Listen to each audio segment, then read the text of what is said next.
Hi, this is S. Mahto, Accounts and Tax Consultant from Dhanbad, Jharkhand. Today I am going to discuss about time of supply. Time of supply means on which day GST liability has been generated. Okay? Under forward charge, time of supply for goods is defined under section 12 subsection 2, and the provision is date of invoice or date of removal of goods, whichever is earlier.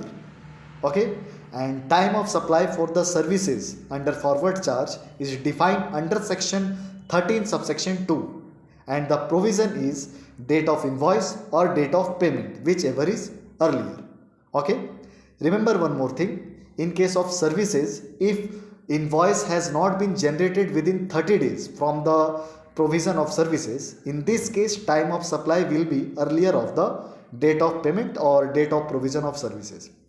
Okay, under reverse charge mechanism, the time of supply for goods is defined under section 12 subsection 3, and the provision is date of payment or date of receipt of goods, whichever is earlier.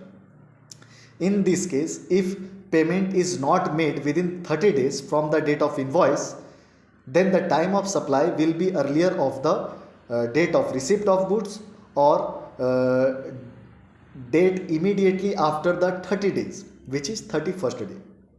Okay, and time of supply for the services under reverse charge mechanism is defined under section 13 subsection 3, and the provision is date of payment.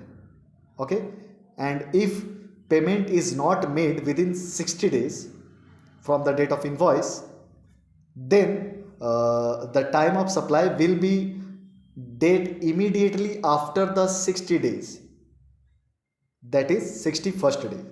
Okay, so this was the total provision related to time of supply. Okay, so thank you for watching this video, and contact us for any kind of queries related to GST or accountancy. Okay, thank you.